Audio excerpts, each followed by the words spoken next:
Hello friends, I'm Michael Kingswood. I write fiction for fun and profit, and this is story time, and I am late. Over a week late on the latest chapter from Glimmer, the first book in my Glimmer Chronicles Hero Fantasy series, and that's because last week was kind of weird for me. I lost track of a lot of things because I was crossing a bunch of hurdles, and some unexpected chicanery came up. No excuses are worthwhile, though, so let's just get to it. This is chapter 27, and we'll do chapter 28 right after this one. Chapter 27 is called, I believe it's Magecraft? Spellcraft. Hang on, let me make sure it's called, Spellcraft.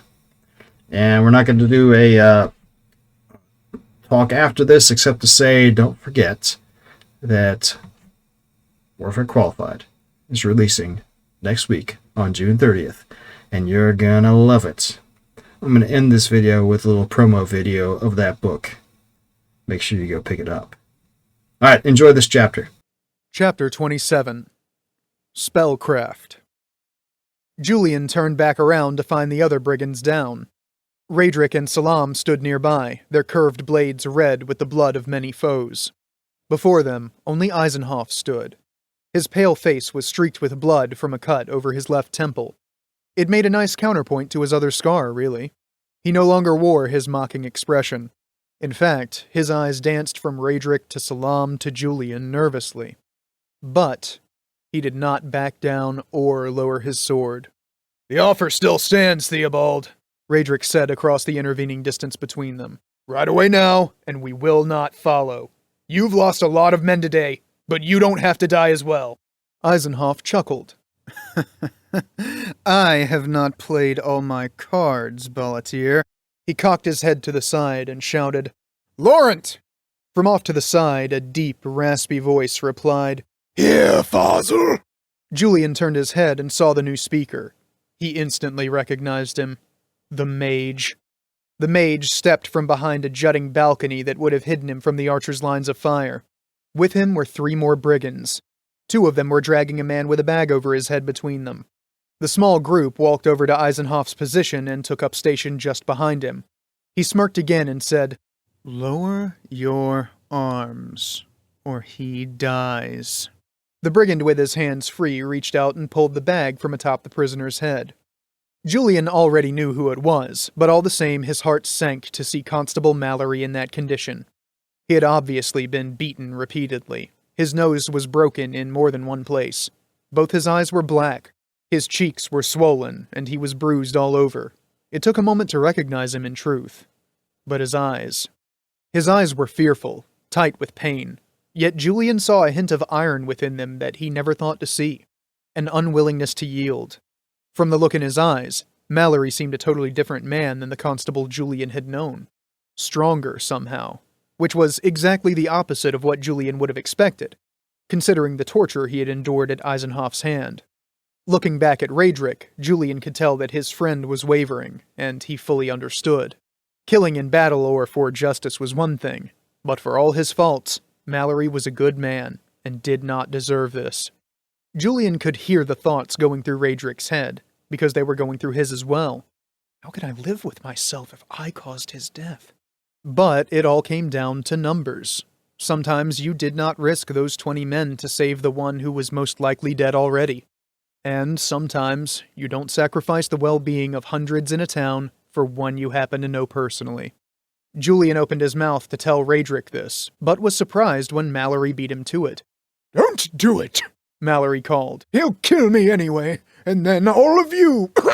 His words ended in a pained grunt and a fit of coughing as the brigand who had removed the bag punched him in the belly. "What's it going to be, Ballatier?" Eisenhoff saw Raedric's hesitation, and that mocking smile returned to his face. Raedric looked at Julian. He could see the conflict in his friend's eyes. Slowly, Raedric lowered his saber to his side and bent his knees. He was going to do it. "No!" shouted Mallory, who had regained his breath. With a sudden jerk, he pulled his left arm free of the brigand on that side, then elbowed the man in the face.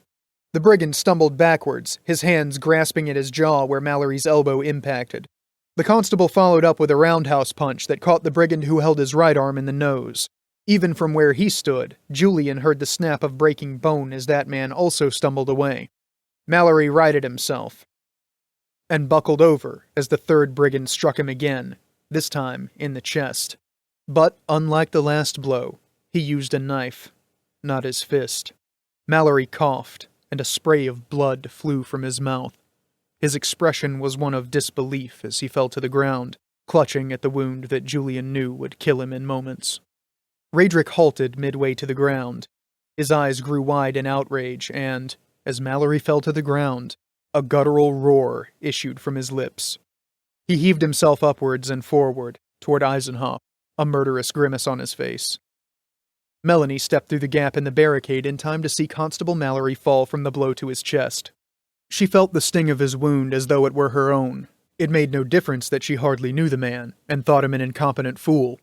As Raedric, Julian, and Salam surged into action, the mage on Farzal's side began chanting a spell that Melanie recognized. It could freeze their muscles in place if he got the spell off, leaving them wide open to their foes. Without stopping to check her spellbook, Melanie immediately began the chant that she had used to protect the archery platform. The fact that she had not been successful in her attempt at protection never entered her mind. Salam leapt to the side to avoid the thief's thrust. This was the first of the bunch who actually knew what he was doing. He and Salam had made 2 passes against each other, and each bore cuts as remembrances of the exchange. He landed square on his feet and spun to face his foe. The thief was slightly off balance, the thrust having taken him farther than he probably expected when it did not meet Salam's flesh. He was wide open for the kill, but Salam stepped back a pace out of courtesy. Such a skilled foe should not be done in by a blow to the back. To his right, Julian cut down another of the thieves, but received a cut to the meat of his shoulder from a second before he could spin out of the way. Further over, Raedric and the lead thief faced off. Raedric's dance was a beauty to behold. His foe was his equal in grace, if not in cunning. But the lead thief's greater strength seemed to be making up the difference. Had he the leisure, theirs was a duel Salam would very much have enjoyed watching. But his foe had regained his equilibrium and demanded his attention. The thief stepped to his right, circling cautiously as his eyes locked onto Salam's intently. Salam circled in the opposite direction, his easy movement on the balls of his feet keeping pace with the thief without difficulty. It felt as though they circled each other for a long time, though Salam knew it had only been a few heartbeats. He was in no hurry to assume the offensive, though. He had taken the initiative on the first pass and nearly taken a mortal blow because of his miscalculation. He would not make that same mistake again. Not against this man. The pain of the cut to his shoulder flared counterpoint to the ever-increasing ache in Julian's thigh.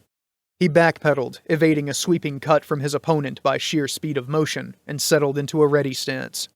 He tried to flourish his sword, but could not do it properly with the wound to his shoulder. So, as his foe advanced again, Julian switched his sword to a left-handed grip, and advanced to meet him with a cut from left to right. His left was not his preferred hand, but he had practiced fighting with it for just such an occasion. The brigand's eyes widened in surprise as Julian's cut came from the opposite angle he was expecting, and it was his turn to backpedal. But he was not as quick as Julian. He escaped the attack, but his studded leather breastplate was cut clean through from nipple to nipple. The brigand staggered back a half step, and Julian was gratified to see a slow seep of blood begin to ooze through the cut to the breastplate. Julian grinned and flourished his blade, easing back into a stylized stance, with his weight entirely on his right foot, his left only touching the ground with its toe, his sword parallel to the ground pointing at the brigand's throat, his right hand above his head. The brigand swallowed and recovered himself, his movements a bit more ginger as he no doubt began to feel the stinging from his chest. Julian winked at him. At first, Melanie was amused by the expression of shock on the other mage's face when his spell encountered her protective charm, and he looked around to find her the only person not engaged in hand-to-hand combat. The notion that a woman had been the one to thwart him all this time was no doubt doubly infuriating. But his shock quickly turned to fury, and he turned his full attention to her. Chanting an incantation that would stop her heart in her chest, he flung his hands out wide, casting a quantity of sulfur in her direction. Desperation lent her swiftness as she shifted the focus of her protective chant from the men to herself. All the same, her chest constricted, and she literally felt her heart skip a beat before the charm took effect. It was as though the weight of a dozen horses had been lifted from her chest. She breathed inward, feeling like it was the first breath she had ever taken. But there was no time to rest. The other mage snarled and began chanting again. This chant was more complex, but she managed to beat him to the punch with a quick incantation of force which knocked him onto his backside. He yelped, his incantation ruined, and clambered to his feet. His face was a mask of fury as he began chanting again. Salam felt satisfaction tinged with a shade of regret as his sword rose above his opponent's defenses and lifted his head from his shoulders. The thief's torso stumbled forward, completing the half-step he had begun before his death, then tumbled to the ground, spewing a small geyser of blood from the wound. Salam stepped back, avoiding the body's fall, and bowed his head for a moment. He said a silent prayer for the dead thief's soul. He may not have been a man of honor, but his skill deserved a mention to the gods. Maybe they would lessen his punishment in recognition of his ability. It was a small thing to hope for, but the notion of an artist like him languishing in never-ending torment caused Salam heartache for a moment. The moment passed in the time it took for him to raise his head again and survey the field. He saw Julian's foe fall beneath his blade, but Julian looked worn, battered. He limped towards Salam, and he was bleeding profusely from his shoulder. He would not be useful in battle for much longer, but his eyes were alight with the heat of bloodlust. He would drive himself to his death if he was not careful. And no wonder. Salam turned to follow Julian's gaze, and was once again entranced by the duel between Raedric and Farzal.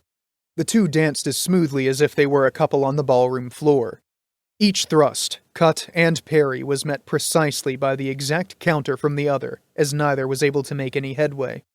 Julian reached Salam's side and moved as though he intended to come to his friend's assistance. Salam reached out and grabbed Julian's arm, arresting his movement. The young swordsman turned to look at Salam in confusion and anger. "Let go of me, Salam," he said in a low, dangerous tone. Salam shook his head. "This contest is for Raedric to win or lose on his own. You will dishonor him if you interfere now." One of Julian's eyebrows rose in confusion, and he pulled away from Salam's grasp. He took a step forward, then stopped as he truly saw the duel for what it was. He slowly nodded and stood still to watch the drama unfold as the gods intended.